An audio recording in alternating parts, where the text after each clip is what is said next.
Hello readers, welcome to today's lesson. We're going to be working on retelling important events in a story. Strong readers are able to tell someone else what they have read in a story, and they're able to do it in the order that things happened and to only tell the important events in a story. So if you'd like to become a stronger reader today, I invite you along on this journey. There's just 4 quick steps. And most of them are things that you already know how to do, you've done before. It's just a matter of putting them together. You're going to read through the text. Pretty straightforward. We all know how to read. And then after that, you're going to pause and remember the events. This step is going to help you sort out what's the most important stuff. If you remember it, it's likely that it's important. Then you're going to go back to the text, you're going to quickly scan through it and just record the events on paper in the order that they happened.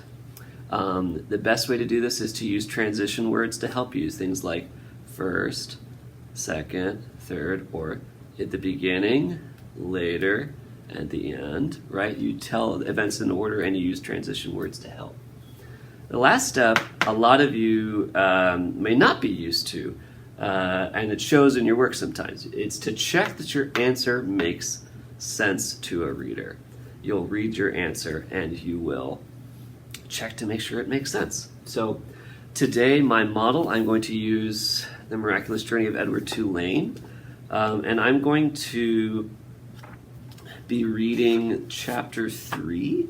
I'm going to read part of it and I'm going to tell the events, and then your job today is to tell the events in another part.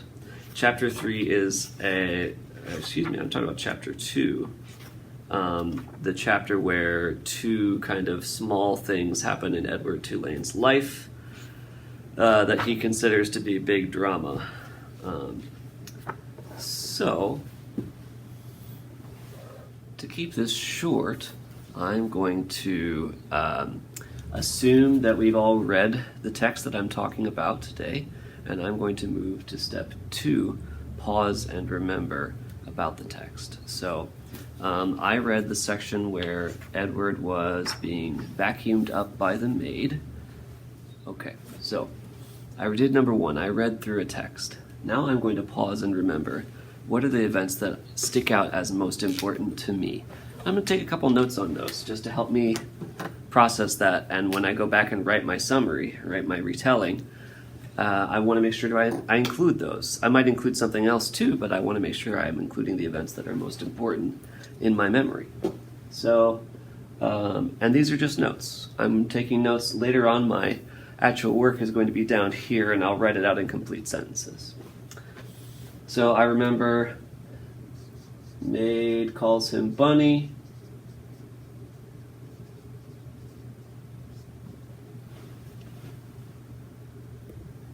So the things that I remembered are that he gets vacuumed by the maid who calls him a bunny. He doesn't like that. He gets put on a shelf by the maid.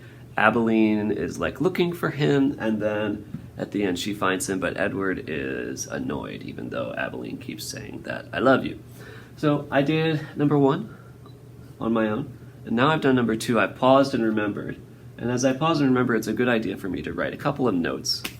1 or 2 words, maybe 3 words, just so that I've got the main events in the text in my head and on paper, and I'm ready to write my retelling. Step 3 is I'm going to go back and scan the text, which means I'm not fully rereading. I'm kind of looking in the text for the important things that I remember, or the important things that stand out as I look. Okay, so my memory says the maid calls him a bunny, and when I find things in the text and I reread them, I'm going to write them in my retelling. So I'm going to use transition words as I write. I'm going to scan and record. So now I'm going to record my retelling. First, the maid. All right, I'll do this writing and then we'll come back. So I looked in the text and I saw, yes, my memory is right. The first thing that happens in the story that's important is the maid calls him a bunny. She says, "What's this bunny doing here?" And then she vacuums his clothes and his watch.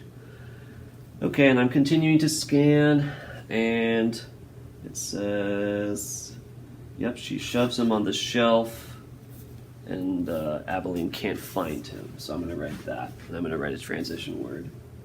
Next, she shoves him. Okay, so she shoves him on the shelf, and Abilene can't find him.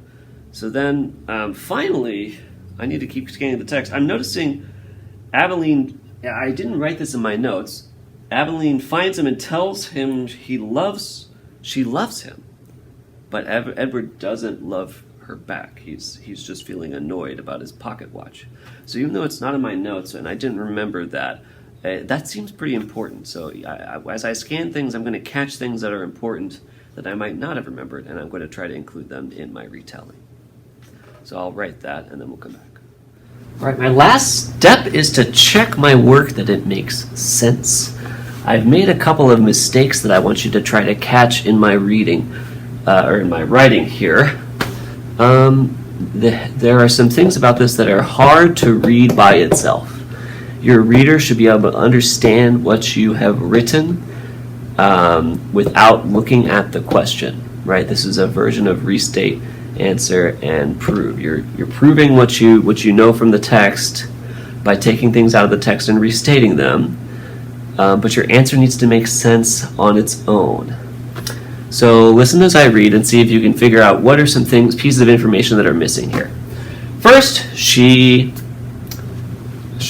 calls him a bunny, and vacuums his clothes and watch. Finally, she puts him on a shelf. She can't find him. Oh, plus Edward is annoyed that she loves him. Okay. What did you notice some mistakes that I made? Let's look at the first sentence. First, she calls him a bunny, and vacuums his clothes and watch. Well, in this first sentence, when you read that in English, it doesn't really read. There's two verbs next to each other. There's two actions. I wrote shoves by accident. Okay, that's not really supposed to be there. First, she calls him a bunny and vacuums his clothes and watch. Do you notice something about this sentence that makes it hard to read by itself? This sentence is the first sentence in my retelling, but I don't tell the reader who I'm talking about. You need to put the names of the people in your first sentence, okay? You can't use what we call pronouns, these substitute words that tell a little bit about the person but don't tell their name. So I'm going to cross these out and tell who I'm talking about. First, the maid calls who? Edward. All right. A bunny and vacuums his clothes and watch. Okay, now that sentence makes sense on its own to a reader. Finally, she puts him on a shelf. She can't find him. Oh, plus Edward is annoyed that she loves him. All right, I made a couple of different mistakes here. Did you catch them? It has to do with my transition words. Finally is not a good transition word for the middle of a retelling. We should say something like next or then or also or later. Next, she puts him on a shelf. Okay, so she is talking about the maid. She can't find him. That's not talking about the maid. Somebody else had trouble finding him. It was Abilene. So you'll notice when I introduce a new person in my retelling, I need to say their name. I don't get to just say the pronoun she or he. Abilene can't find him. O plus. O plus, it's a little bit informal. We want to be a little bit more formal and writerly with our transition words. So I'm going to say finally. Finally, Edward is annoyed that she loves him, and that she is Abilene. I've already written her name, so that makes sense there. Okay, so these are the edits I made on my work. It would be good for me to do my work in a way that I can make these edits. So I can, today your assignment is going to be to write on paper, and I would strongly recommend that you write on a piece of paper with a pencil that you can erase, or to write on a whiteboard that you can erase your errors and fill them in so that they are actually able to be read. Because this work is a little bit too messy for the teacher. I'm going to want to actually erase these and put in the right words when I turn in my work. All right, that's it for now. Your assignment today is to read or listen to part of the text. It'll be on the Canvas assignment. And then to retell the way that I've retold by reading through the text, pausing and remembering,